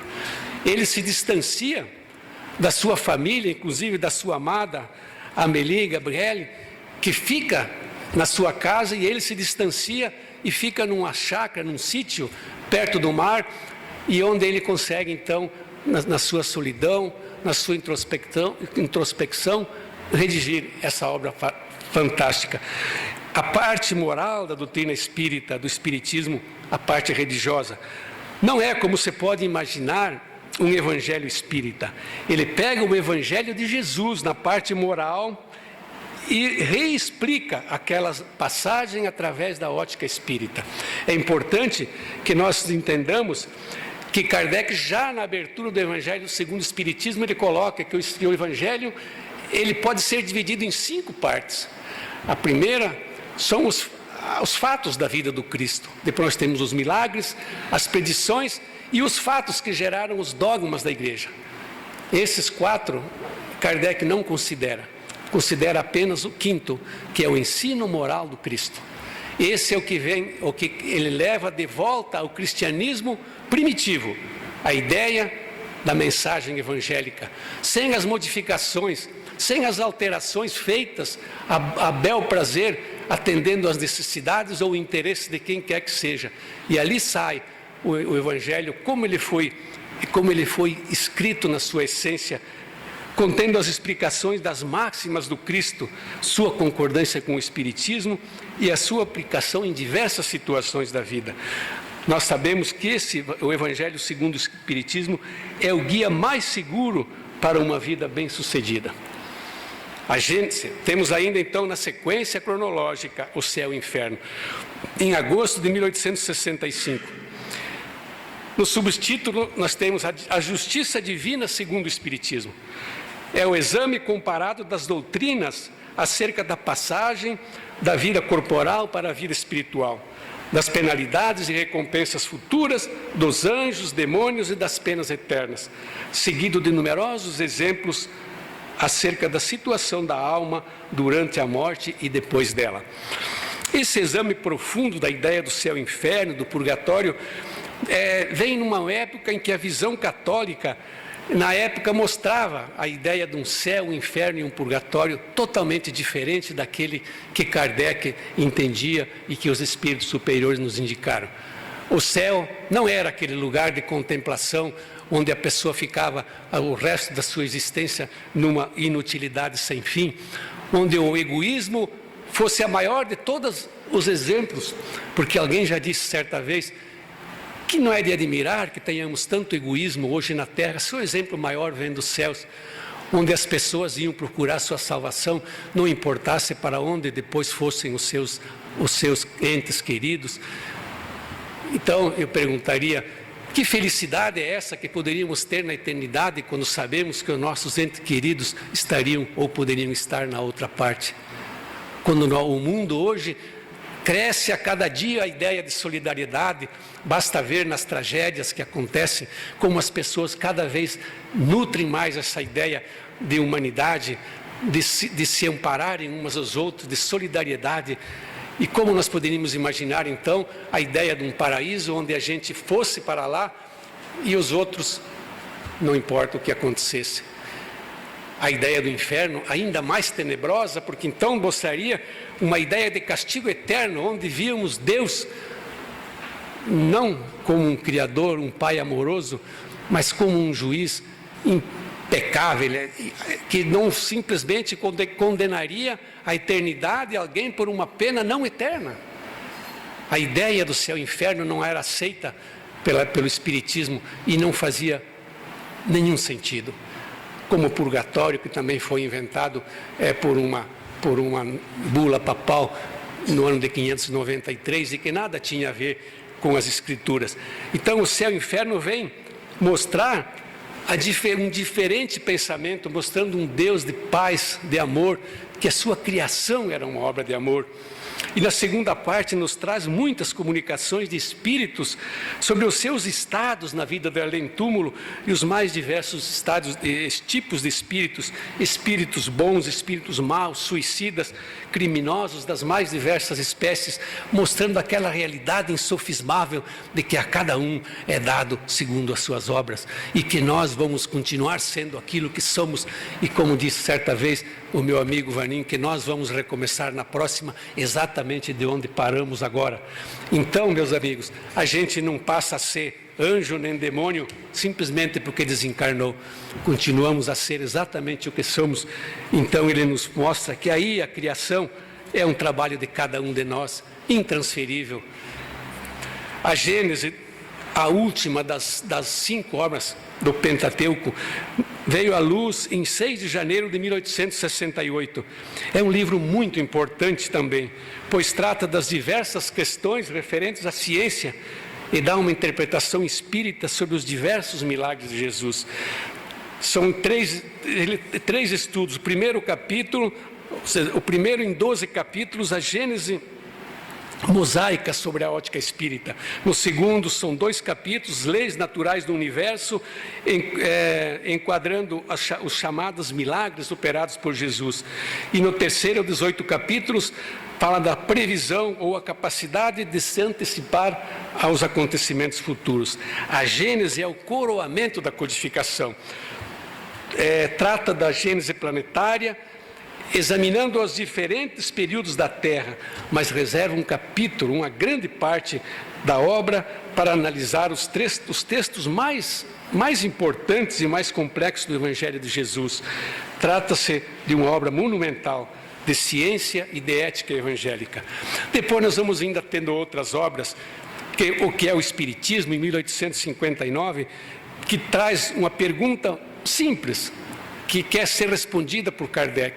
Quando alguém chega à casa espírita, a gente apresenta esse livro ou nos convidamos para que a pessoa venha estudar esta obra. Porque a resposta que ele vai ter nessa obra é isso que você quer? Você vai ter essa resposta quando você estudar o que é o Espiritismo. Qual a proposta do Espiritismo comparado a outros pensamentos resumo dos princípios da doutrina espírita e resposta às principais objeções que podem ser apresentadas. Kardec faz as perguntas, fazendo objeção à doutrina e responde a cada uma delas. Depois temos o Espiritismo na sua mais simples expressão. Temos também o resumo da lei dos fenômenos espíritas, o caráter da revelação espírita e a viagem espírita de 1862, onde levou Kardec a mais de 20 diferentes cidades da França. Ele presidiu cerca de 50 reuniões e fez nessa viagem acima de 1.100 quilômetros. Imaginem vocês isso na época em carruagem, numa época de outono e inverno. Colheu depoimento e fez diversos pronunciamentos. E ele pôde constatar nessa época o grande progresso que a doutrina espírita já estava fazendo já em outras cidades. Em 1858 também apareceu a Revista Espírita. Este que é considerado o laboratório da doutrina espírita. É onde Kardec recebia comunicação, segundo ele, de mais de 1.000 centros espíritas ao redor do mundo, inclusive já tinha alguma coisa do Brasil. E ele recebia essas comunicações, recebia as pessoas, fazia todo esse trabalho de catalogar o conhecimento que era vindo através desses médiuns e através de espíritas. É considerado um jornal de estudos psicológicos. Ele foi encadernado em 12 volumes, porque são 12 anos. Cada volume, eu tenho até... cada volume desses representa um ano. Temos aqui 1866. São 12 volumes, que é totalmente a obra, então, da sociedade. E ele cria, em abril de 1858, a Sociedade Espírita, a Sociedade Parisiense de Estudos Espíritas. E aqui tinha as atas, tudo o que acontecia na Sociedade Espírita aparecia na revista. Essa revista ela é fundamental para a compreensão da doutrina. Disse ele: nós discutiremos, como já falou o Maurici, discutiremos, mas não disputaremos. Essa era a ideia. Não fala das pessoas, fala das ideias. Era um laboratório da doutrina, como ele mesmo disse. Temos ainda instruções práticas sobre as manifestações espíritas, e aparece em junho de 1858, mas esgota-se já em 59, e o autor decide tirá-la para lançar o Livro dos Médiuns. Temos ainda uma brochura que fala sobre o resumo da lei dos fenômenos espíritas, o Auto de Fé de Barcelona, que todo mundo já conhece, o lamentável acontecimento do Auto de Fé de Barcelona, coleção de orações espíritas extraídas do Evangelho segundo o Espiritismo. Meus amigos, o Espiritismo é o resultado de mais uma década de trabalho intenso e incansável de Allan Kardec. Cosme Massi nos diz que as suas obras apresentam a ciência e a filosofia espírita com simplicidade e profundidade incomparáveis. Textos simples e belos, ricos e profundos, comparáveis às obras dos grandes pensadores da humanidade. Certa vez, Raul Teixeira nos disse que nós precisamos manter a pureza da doutrina doutrinária. Talvez esse seja o maior desafio que nós encontramos hoje em nossas casas espíritas. Conhecer o trabalho de Kardec e poder ser fiel a esse trabalho. Porque ele fala que muitos tentarão colocar os ovos no ninho espírita. Nós já encontramos muitas vezes pessoas que nos falam até que nós carregamos na nossa doutrina o nome do Espiritismo, sendo que esse representa para nós ou representaria algum problema, porque a interpretação é muito mal feita.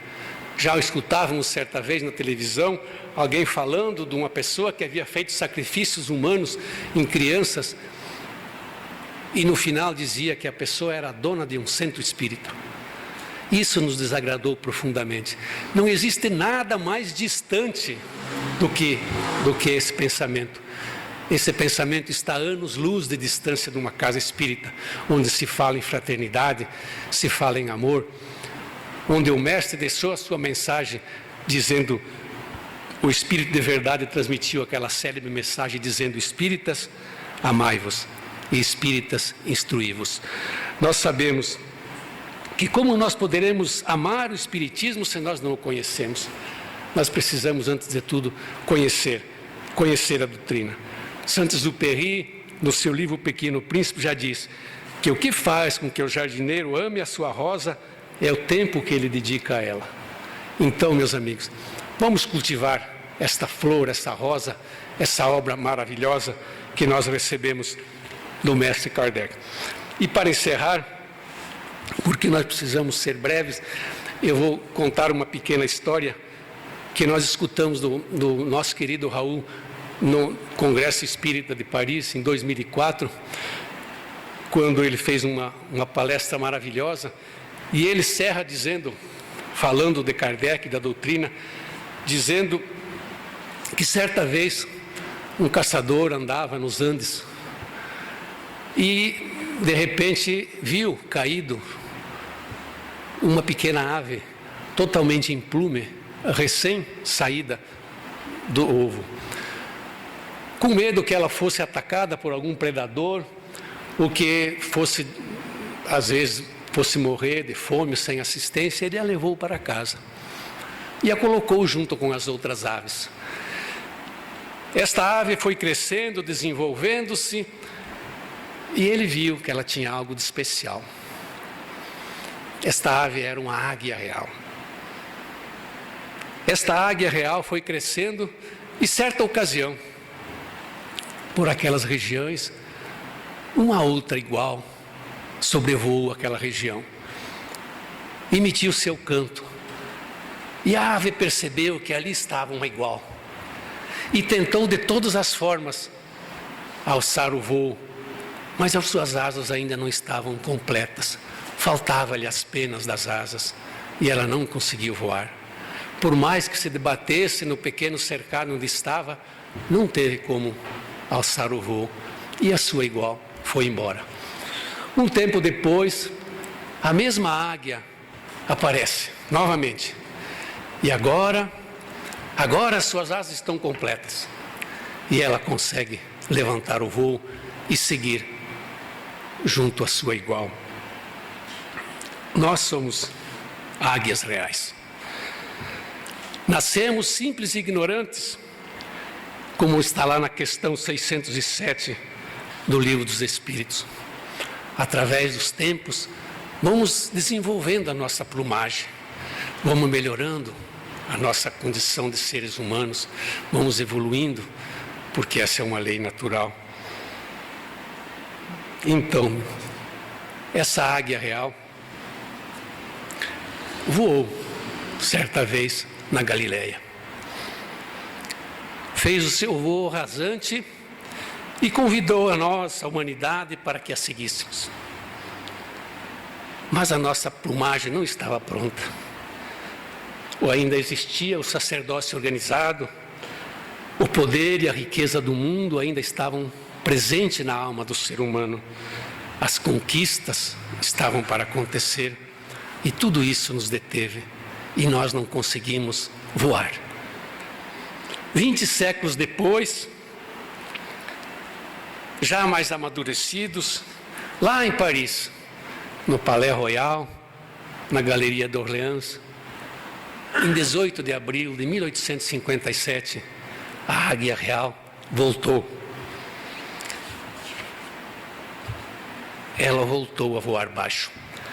Através agora do Livro dos Espíritos, emitiu o seu canto sagrado, seu canto lindo, e nos chamou para voar. Agora, diz, ninguém nos deterá. Somos águias reais como Cristo. E agora podemos seguir para os planos mais elevados. Agora podemos segui-lo, com certeza, se soubermos avaliar a beleza e a grandiosidade dessa doutrina. Nós somos gratos a Deus pela oportunidade de conhecer um pouco dela e de termos a consciência de que toda vez que estivermos trabalhando em prol dessa doutrina, estaremos fazendo algo de muito bom para nós e para todas as pessoas. Esta é a nossa singela homenagem por esta noite tão agradável, e nós agradecemos muito a paciência e a compreensão de vocês. Muito obrigado.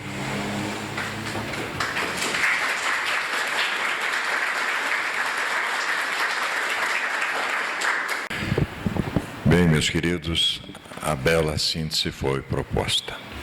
Nós temos agora o debate, né? Aqueles que gostariam de acrescentar alguma coisa a mais, porque não é só isso. Vocês viram aqui que o Jorge trouxe, ele veio com intenções interessantes, obviamente, né? Mas realmente foi apenas assim uma apresentação desta alma nobre, né? Que nos propôs retornar ao caminho certo. Nós vamos abrir, então, para aqueles que desejarem conversar com nossos expositores, poderão fazê-lo sem sombra de dúvida. Aproveitemos, porque eles estão preparados, eles têm muito mais coisas ali guardadas, sem sombra de dúvida. A mim, particularmente, tem uma coisa que às vezes me faz perder o sono, né? Sobre esta águia real. Constantemente um pensamento recorrente: vem hoje trabalhar na minha vinha. Isso tem. Essa é uma das razões de nós trocarmos com o Maurici no WhatsApp, que agora nós somos modernos, algumas mensagens madrugais, né? Então, obviamente, de não perder mais tempo, porque quando o Espírito desperta, meus queridos, aí não tem mais jeito. Equivale lá no Evangelho aquele que estiver no telhado, né? Então, agora nós estamos compreendendo, enfim, esta mensagem profunda, iluminada pela obra kardeciana, e a gente não pode perder a oportunidade. Nós vamos, inclusive, passar o outro microfone sem fio. Por favor, questione os nossos expositores. Boa noite. Eu gostaria de, primeiramente, dizer assim que acho que o objetivo do plantão doutrinário é suprir aqueles momentos de aquela ausência do estudo, né, que nós temos nas casas espíritas. E eu gostaria de, não é propriamente uma pergunta, mas compartilhar com o que o Maurici, o anseio que ele tem sobre Kardec, né? As dificuldades que nós, dirigentes das casas espíritas, temos de colocar Kardec. Parece paradoxo, né? Estamos estudando Kardec e, ao mesmo tempo, temos dificuldade, né? Então, assim, a ideia de Kardec, o quanto que esse homem, né, trabalhou, que se preparou ao longo da história, né, dos séculos, né, para que essa doutrina viesse dessa forma. E eu gostaria, então, assim como o Maurici, o Jorge, né, falasse, o porquê que nas casas espíritas, segundo a visão de vocês, temos essa dificuldade, então, de colocar Kardec. Porque eu só vou citar dois casos. Primeiro, uma pessoa, assim, muito trabalhador do movimento espírita, um dia fez um comentário: estudar o que é o espiritismo é muito chato, né? Então, assim, é outra questão, já me esqueci. Mas, assim, por que você vê essa dificuldade? O que vocês acham disso? Por que nós temos, assim, por exemplo, a nossa casa aqui tem vários grupos de estudo. Agora eu lembrei da segunda. Vários grupos de estudo que falam do Livro dos Espíritos, né? Nós estamos estudando o Livro dos Espíritos, vários dias da semana, o Livro dos Espíritos. E alguém falou assim, e trabalhadores, estudar o Livro dos Espíritos da forma como nós estamos estudando, perguntas e respostas, é coisa do século passado. Então, eu gostaria que vocês comentassem isso. Maurici, pela ordem... Não necessariamente, né?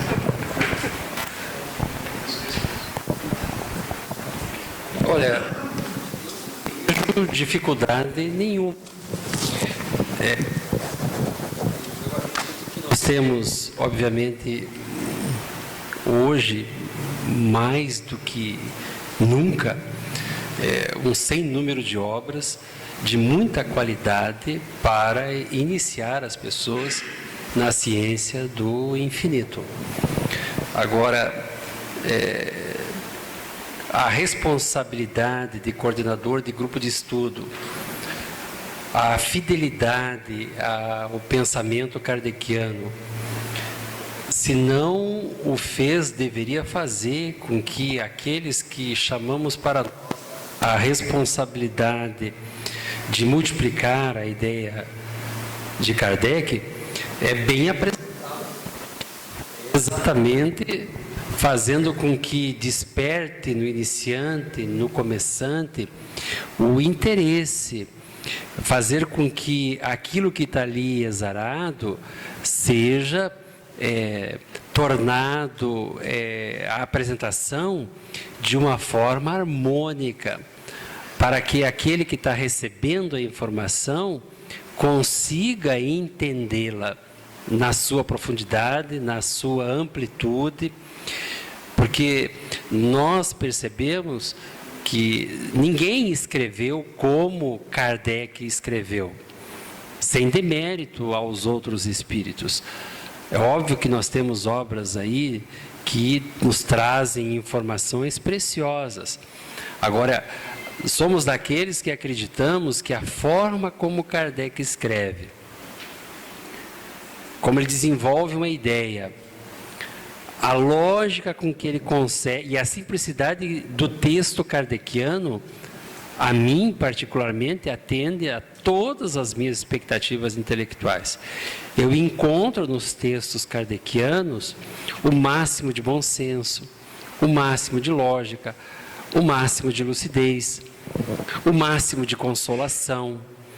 Então, eu tenho até uma certa dificuldade em entender quem pensa diferente, porque quando eu leio a obra, é isso que eu encontro, é isso que eu identifico. E existe, da minha parte, um profundo respeito pelo que está ali exarado. Ele consegue realmente, com o poder de síntese que ele tem, em um parágrafo, a gente consegue desenvolver um seminário. Se você pegar, por exemplo, textos do Espírito de Verdade, para citar um exemplo, a gente vai mergulhando no texto, socializando e contextualizando ali com os companheiros, você consegue fazer discussões das mais proveitosas. Agora, obviamente que quem coordena tem que minimamente entender de doutrina espírita para tornar o assunto agradável. Por isso que requer uma certa habilidade, por isso que requer disciplina, por isso que requer muita boa vontade. Então eu não vejo, para mim, Kardec continua sendo insuperável na sua proposta de conduzir as almas que sofrem, de orientar aqueles que querem adquirir lucidez naquilo que ele informa. Logicamente que outros o fazem também, mas eu considero contraproducente nós não irmos à base e ajudar as pessoas a raciocinar dessa forma. Primeiro a base, depois você vai consolidando o conhecimento daqueles que convivem conosco. Eu acho que está muito mais naquele quem estuda, quem propõe, do que aquele que está chegando. Aquele que está chegando não tem a obrigação de compreender. A nós cabe a tarefa de apresentar Kardec dessa forma, apaixonada, consciente, lúcida, coerente. É isso que eu penso. Boa noite a todos e a todas. Minha esposa já há algum tempo é estudante da doutrina espírita, mas eu, por diversos motivos, ainda não cheguei a participar. Mas num desses livros que ela levou para casa, um deles, aí pode ser qualquer um, tá? Não tem problema não. Um deles falava alguma coisa sobre Kardec, que também, neste livro, dizia que ele ouvia falar do Espiritismo, mas que também não acreditava. Que aí ele foi num local onde tinha umas mesas que giravam, e a partir daí é que ele começou a desenvolver, a estudar a ir a fundo na doutrina espírita. Isso procede isso? É dessa forma mesmo? Os fatos espíritas começaram a acontecer porque estava chegado o momento. Isso está mais do que claro. Então, em 1848, já nos Estados Unidos, aconteceu um fato estranho, bem conhecido para quem milita na doutrina, que foi o caso das irmãs Fox. Então, numa pequena propriedade agrícola, duas meninas começaram a conhecer, a ouvir barulhos estranhos durante a noite. E foi interessante porque, ao longo de um tempo, elas começaram a se familiarizar com aquele barulho, com aquela bateção, e descobriram que se elas fizessem algum tipo de código, a resposta vinha da mesma forma, ou vinha de uma forma coerente. E aquilo começou a estranhar e chamou a atenção do país inteiro, praticamente. E essa comunicação se dava de forma ostensiva. Elas faziam pergunta e através de batidas, era respondido de uma forma natural. E isso foi exportado para a França, que na época conhecida como a Cidade Luz, porque era a luz do conhecimento. E lá as pessoas todas, a maioria nos domingos à tarde, colocavam sua roupa mais bonita e iam para esses soirées, para essas reuniões de domingo, para brincar com as mesas girantes. E ali elas estabeleciam uma comunicação e elas recebiam respostas. E as mesas balançavam, pulavam, levantavam, e toda aquela brincadeira foi tomando corpo. Até que um dia chegou aos ouvidos desse cidadão, na época chamava-se Hippolyte Léon Denis Rivail, que depois assumiu o pseudônimo de Allan Kardec, e ele, quando alguém lhe conta que essas respostas faziam sentido, ele falou: então eu quero ver, até que alguém me prove que mesa tem cérebro e tem sistema nervoso para emitir respostas que façam algum sentido. E ele é levado pelo senhor Boudin para uma dessas reuniões, na casa da senhorita Pleine Maison, que era na época uma senhora que fazia essas reuniões. E ele começa a observar que aquilo tinha algum sentido. E vai até um certo ponto em que ele percebe que ali podia haver muito mais do que uma brincadeira. Podia ter aquelas respostas que a gente comentou, que poderia trazer as respostas para as questões que a humanidade se fazia há milênios. E ele começa a observar isso e começa a perceber que havia algum sentido. E recebe das duas meninas que eram essas médiums na época, uma menina de 13 e uma de 15 anos, ele recebe mais de 50 cadernos já de comunicações que elas tinham escrito. E ele pega aquilo e começa a ver que aquilo fazia muito sentido. E aí ele começa a pesquisar. E então em 1855, 2 anos antes da publicação do Livro dos Espíritos, que ele recebe aquela série de comunicação numa dessas reuniões, que ele estava ali porque ele precisava escrever uma doutrina, que ele era a pessoa que estava escolhida e que tinha vindo para o mundo com essa missão. E então ele começa a estudar. A partir dessas comunicações todas, ele vai fazendo e trazendo à luz então a doutrina espírita. Então toda essa história eu contei para dizer que era preciso que num determinado momento alguma coisa chamasse a atenção. Eu costumo fazer uma comparação, por exemplo, quando se fala do Cristo e dos seus milagres. Os milagres do Cristo, todas as pessoas que ele curou morreram depois. Mas os milagres precisavam ser feitos para que alguém visse que ali existia alguém de especial, que ali existia uma mensagem, que ali existia um conteúdo acima do que o mundo inteiro havia conhecido. Então ele fazia os milagres, e aquilo reunia multidões para que vissem e testemunhassem os milagres. Mas aquelas pessoas todas acabaram morrendo.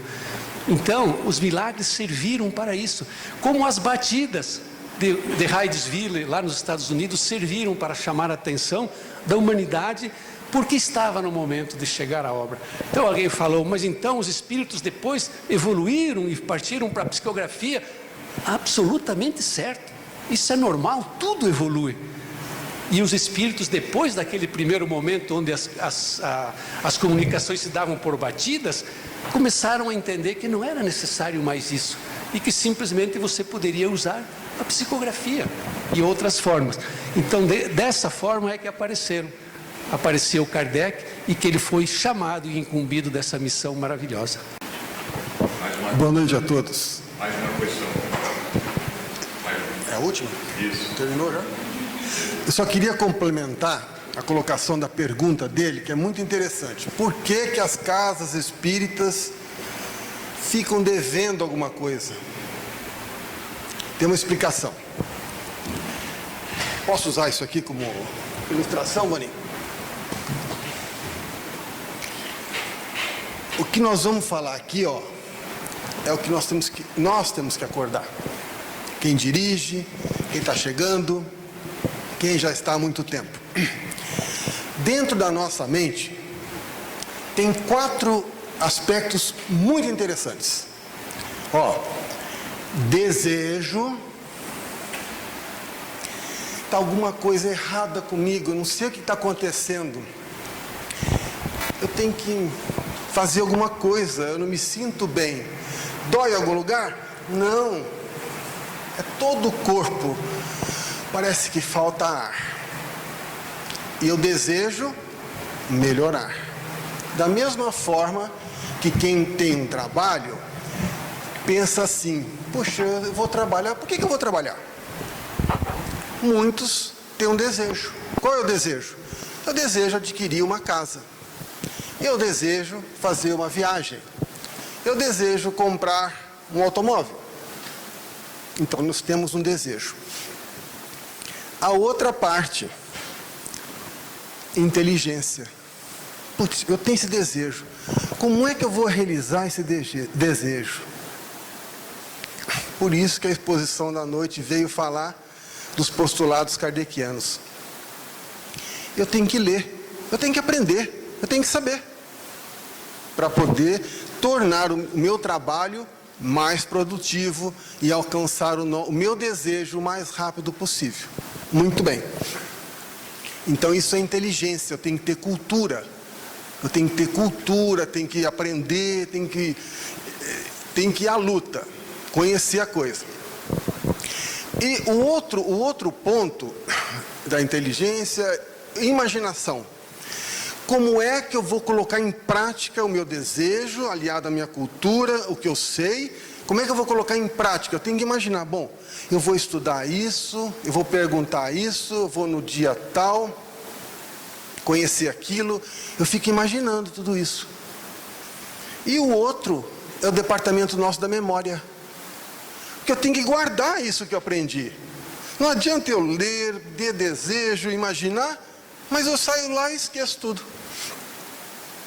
Então esses 4 departamentos estão aqui. E quem é que está por trás desse 4º departamento? Essa pessoa aqui, ó, se chama vontade. A vontade, ela fica olhando, vai, faz, estuda, interessa, vai à luta, aprende, abre um livro, guarda, lembra, treina. A vontade. E a vontade é comandada por nós que somos os donos dela. Quando eu tenho vontade, eu coloco tudo isso aqui em prática. Por isso que os dirigentes, nós, precisamos despertar para isso. Entender que as pessoas chegam até aqui por 2 razões, não tem outra. Ou vem pelo amor, ou vem pela dor. Eu estou sofrendo, eu estou angustiado, eu não durmo. Eu não sei o que está acontecendo comigo, eu ouço vozes, eu vejo vultos. Aí vai atrás, muitas vezes procurando a resposta, 1, 2, 3 comprimidinhos. Não está aí a resposta. A resposta está em nós ensinarmos a ativar esses departamentos aqui, ó. Kardec é clássico. O que é clássico? Faz como na literatura portuguesa. Jorge Amado é clássico. Se você pegar um trabalho de direito, tem a obra de direito penal, tem aquele que é clássico. Só que Kardec, sob a minha ótica, é um pouco dificultoso para quem está começando ler sozinho. Teria que ter alguém que conhece, que vem traduzir Como é que eu aplico isto para realizar desejo, imaginação, inteligência e tudo mais? Então, o mais importante de todos é que eu venha com esse vaso aqui, ó. Eu tenho vontade de fazer. Se nós não tivermos vontade, esqueça. Perdemos o nosso tempo. Vamos fazer outra coisa. Não vamos buscar a resposta no comprimido. Não está aí. Ajuda? Ajuda, é evidente que ajuda. 20%, 15%, no pau da viola. Quando isso acontece, você começa a entender. Às vezes nós precisamos, né, Maurício, colocar uma coisa mais simples para entender. Não sou eu que estou dizendo. Foi Divaldo, na última palestra. Se lembram, ele citou uma obra interessantíssima. O Dr. Alexander, aquele médico norte-americano de Harvard, que ficou uma semana em coma profundo. Uma prova do céu. Para quê? Porque você fala, pô, tem alguma coisa aí. Então, às vezes, para o neófito, aquele que chega pela primeira vez, se pegar, dar o livro dos médiuns, o livro dos espíritos, qualquer um deles, ele vai falar, por isso que é aquela coisa, quem que falou? Você que falou é cansativo, não foi isso? Quem que falou? Citaram, né? É cansativo. Claro, pega a Bíblia também, você vai ler se não é cansativo. Mas quando você põe alguém que interpreta para você, traduz uma linguagem mais compreensível, fica extremamente didático, fica fácil, tem pé no chão, é lúcido, extremamente lúcido, tem coerência. Por isso que Kardec, quando ele tudo isso passou na cabeça dele. Pô, mas eu tenho que fazer alguma coisa, não está faltando alguma coisa. Teve um desejo. Ele pensa, mas como é que eu vou fazer? Então, por isso que ele pesquisou, não foi? Não foi apresentando assim, vez chegando, vou apresentando. Não, estudou, pensou, não foi? Então é isso que nós temos que pensar aqui nas casas espíritas. Absorvendo aqueles que chegam, despertando a vontade. Aí nós abrimos o nosso computador mental e as coisas deslizam. É automático. Só para citar o céu e o inferno, de duas uma. Ou o céu está vazio, ou o inferno está vazio, ou não existe. Por quê? Qual é a mãe que, vendo um filho sofrendo, ficaria tranquilo lá no paraíso, vendo-o no inferno? Ela iria buscá-lo. Qualquer mãe do mundo, até aquela que só emprestou o útero, mas iria buscá-lo. Então, ou ele não existe, ou está vazio. Eu penso assim. Rápido e rasteiro. A gente tem informações sobre Kardec hoje? A última notícia que nós tivemos é que recentemente, num congresso internacional, foi anunciada a presença de Allan Kardec como espírito no recinto. Mas, viu, gente, o legado kardeciano, ele merece o nosso tempo.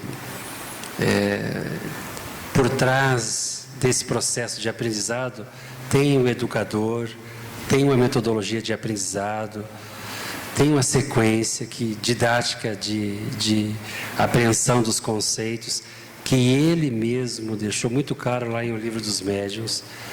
Então, quando o Ney levanta essa questão, é a preocupação do Ney, é a preocupação de todos os nossos dirigentes, é nosso. Para que haja uma sequência lógica nesse processo de apresentação da doutrina àqueles que estão buscando o nosso conhecimento, né? Então, a gente não pode fugir disso, porque a recomendação é de Kardec, né?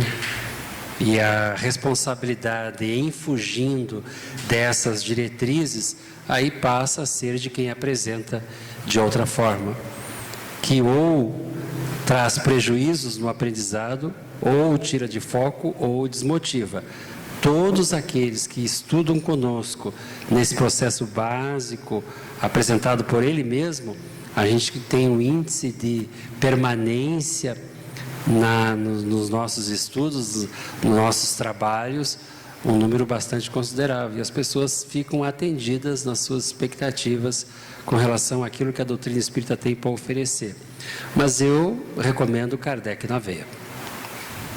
Tá? Eu recomendo Kardec na veia, porque é isso que nós precisamos. Maravilha. Nós temos 2 minutos. Eu vou contar aos senhores por que sou apaixonado por Kardec. Minha missão. 12 de junho de 1856.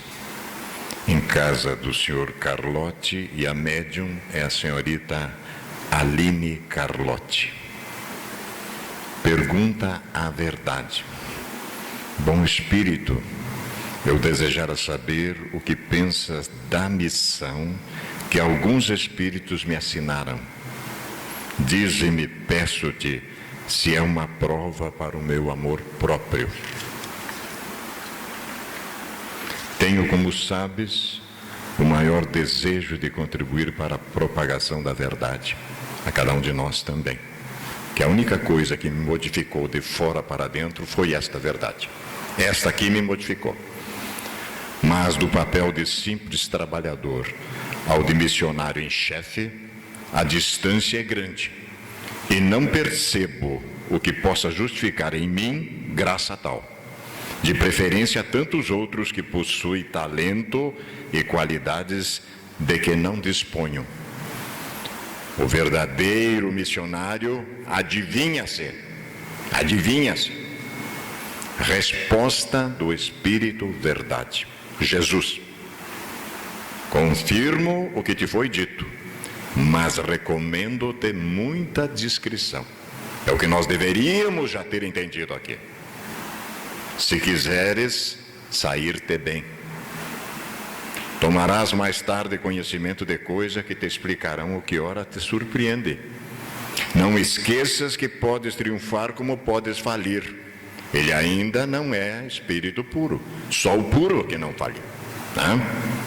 Neste último caso, outro te substituiria. Olha a planificação que o Maurício trouxe para nós. O projeto, a organização. Porquanto os desígnios de Deus não se assentam na cabeça de um homem. E a gente ainda se acha infalível. Infalível. Nunca, pois, fale da tua missão. Seria maneira de a fazeres malograr-se. Ela somente pode justificar-se pela obra realizada e tu ainda nada fizeste. Se a cumprires, os homens saberão reconhecê-lo cedo ou tarde, visto que pelos frutos é que se verifica a qualidade da árvore.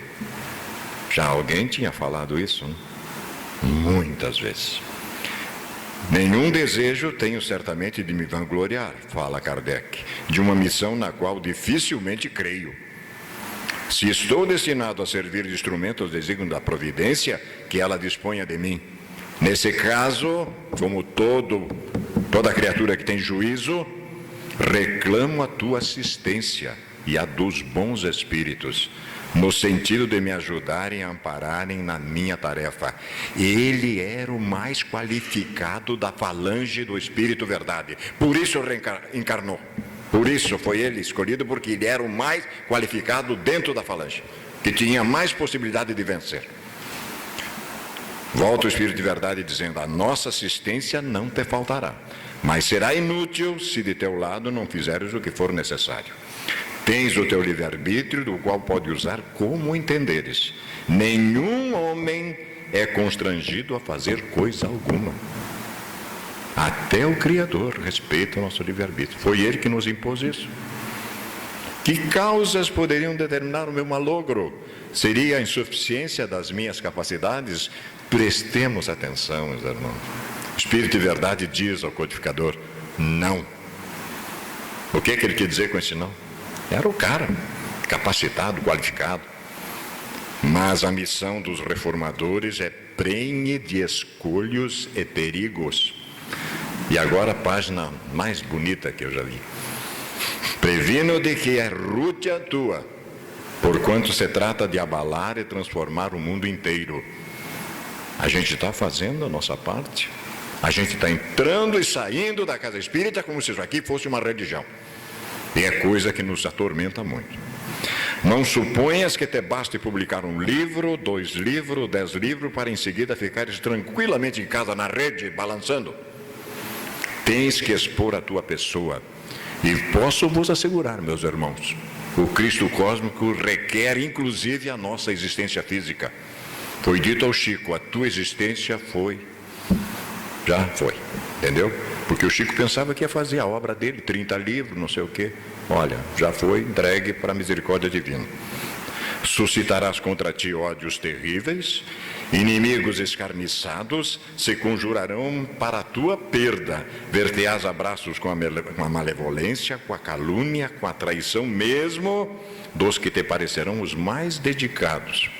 As tuas melhores instruções serão desprezadas e falseadas. Por mais de uma vez sucumbirás sob o peso da fadiga. Numa palavra, terás de sustentar uma luta quase contínua com o sacrifício de teu repouso, da tua tranquilidade, da tua saúde e até da tua vida, pois sem isso viverias muito mais tempo. De que adianta viver 100 anos sem fazer nada, meus irmãos? Voltar para casa sem roupa, como diz o Evangelho, sem roupa. Ora bem, não poucos recuam quando em vez de uma estrada florida só vêm sob os passos urdes, pedras agudas e serpentes.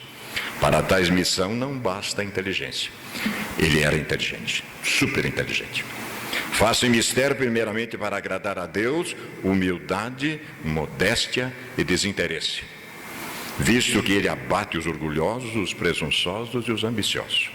Para lutar contra os homens são indispensáveis coragem, perseverança e inabalável firmeza, qualidades do codificador. Também são de necessidade prudência e tato. Jesus tinha falado sobre isso. Simples como as pombas e astutos como a serpente. Jesus já tinha falado. A fim de conduzir as coisas de modo conveniente, não lhes comprometer o êxito com palavras ou medida intempestiva. Exigem-se, por fim, devotamento, abnegação e disposição a todos os sacrifícios. Tudo isso ele tinha. Vês assim, maravilha, que a tua missão, Rivaio, está subordinada a condições que dependem de ti. É desta criatura que esses 2 irmãos queridos trouxeram para nós a Bíblia. Vale a pena investir nessa criatura, vale a pena. É a nossa homenagem, inspirado no trabalho belíssimo dos 2 companheiros queridos. Próxima etapa do nosso plantão, a 4ª. Nossos filhos são espírito, um clássico, né? A personalidade da criança, os princípios espirituais e a visão mais precisa da finalidade humana. A nossa querida professora, que está ali me olhando, Cristina Miura, e a outra amada professora também, Daniela Seranto, vão nos conduzir na reflexão, então, na próxima segunda-feira. Diz o Dr. Jorge Andréia, uma mente lúcida no nosso movimento também, sobre a obra. O conteúdo da obra, aparecer entrecortado pelos títulos, possui rica sequência de bem arrumadas ideias, dando-lhes finalidade. O Hermínio também é um espírito ordenador. Também. Se observarmos com atenção os capítulos do livro, apesar de seus próprios inconfundíveis assuntos, possui um encadeamento cujo conjunto traduz uma autêntica saga. Comênius, Rousseau, Pestalozzi, Rivaio, Kardec e vem vindo Hermínio Miranda e mais outros, né? O bom escriba conseguiu de suas historietas transformá-la em belas e harmoniosas canções. Por falarem a nossa alma, as baladas compuseram uma sinfonia. É esta obra que essas 2 queridas irmãs vão nos trazer então na próxima segunda-feira e que todos nós estamos convidados. Somos gratos pelo carinho, pela ternura, pela paciência, pela colaboração de todos e nos vemos então nesses dias seguintes trabalhando mais uma etapa do plantão. Uma boa noite a todos, muito obrigado.